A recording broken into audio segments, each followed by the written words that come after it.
What we've added in this time is the idea of stopping power. So if you're coming at me with your shotgun and I get a beat on you with my Lancer, it will physically slow you down to the point where you're almost at a standstill.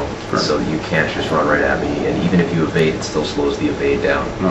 So that will hopefully reduce that problem significantly. If a person just happens to be good and sneaks up on you with a shotgun and rolls, then fine, he earned a kill. It's like a chainsaw you or a grenade tank. But when everybody's doing it, it's bullshit. I've only played that now, the single player demo, and obviously the fighting's starting to get really very on a big scale. I was wondering how epic, but there are some massive epics or battle scenes lying in wait in the game.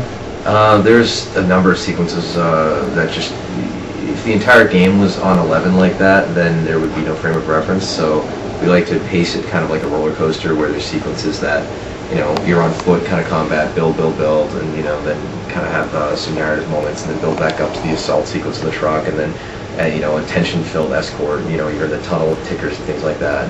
And then later on, you're in a tank power sliding through crowds of locusts as the breeders are landing around you and all hell's breaking loose. So we do have more sequences that are very much like that, but we use them sparingly in addition to moments of narrative as well as everything else. It's just one of the many colors that we have in the palette to kind of paint the tapestry of the game that we're building.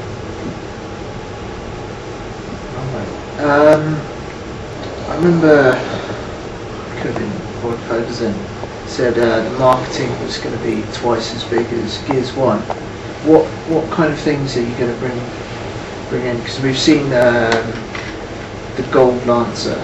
Is there any other toys or energy drinks? Emulsion juice. There's honestly a lot of things that are being worked on. They're working on the new TV commercial, which is the successor to Mad World, which was very successful with the first game.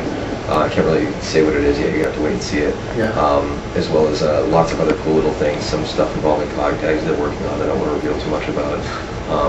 But rest assured, it's one thing to make a great video game, and if you don't have a partner that can market the hell out of it to evangelize it, as well as help, get PR and things like that, it's a tree falls in the forest and nobody hears it, it doesn't exist kind of thing. You need to get the word out, you need that marketing to, make it not only splash, but a tidal wave in this day and age. So there's a lot more cool stuff coming up. Do you think it would rival Halo 3's marketing? I honestly don't, I don't really know what the numbers are.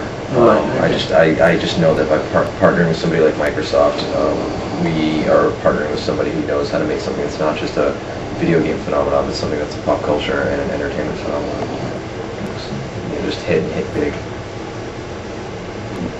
So that would that, I guess you can't talk about it, but might that lead to a movie or anything, I guess? I'm sorry? Movie? Oh, we're working on a movie.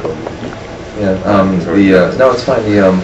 Len Wiseman, who directed Underworld and the last Die Hard movies, attaches the director, as well as Chris Morgan's the writer who did the recent adaptation of the graphic novel of Wanted to do the movie, and they're working on it as we speak. So keep fingers crossed on that one. Want to make a good video game movie. So with have you got like a separate team working on the multiplayer side and a separate team? There's a lot of overlap in regards to who works on what. There are a certain section of guys who specifically work on multiplayer, but it's not a setup that like it's a separate shop or anything like that. It's still very much the team at Epic that does it. A couple level designers will work on multiplayer for a few months and they go back on single player as needed. It's the producers and Mike and everybody who act like the RTS commanders of the company. When to move the guys over here to chop the wood versus harvesting the ore and things like that. It's just part of a kind of resource management structure. And we always have like a lead multiplayer level designer who focuses on it. And the bottom line knows that the campaign is large, it's entertaining, but also multiplayer is very, very important to us. The teams. Two last questions, just so. Okay, so I was going to say, are the teams larger? The whole company's larger than before.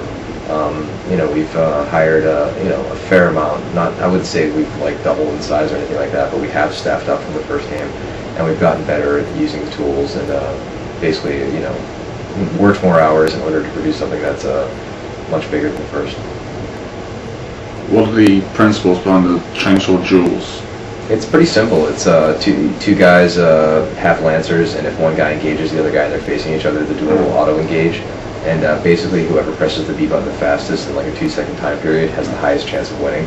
but there's still a little bit of randomness in there because I think randomness is a little bit okay to have, because if you look at poker or blackjack, even the shuffling of the deck, that is a factor. So that's largely how it works. Is that multiplayer chainsaw duels? Yes, absolutely.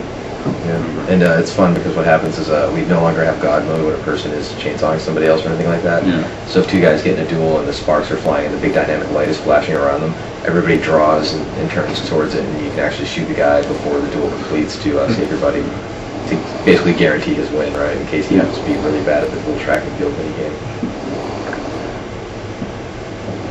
One last question? Yeah. Last question.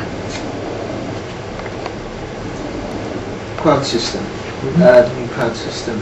At any point, will you actually be able to engage in two-way combat with them, or is it always one-way, firing onto them from a distance? Or Yeah, it's largely one way, except for when you're in the tank level and you're kind of power sliding through them and things like that. right? Okay. You know, the thing is, the problem with Locust is that they take a lot of bullets to take out.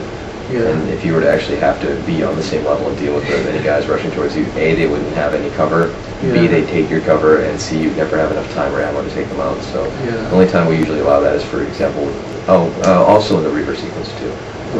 But these sequences where you actually have enough firepower that you can kill a lot of them in one fell swoop.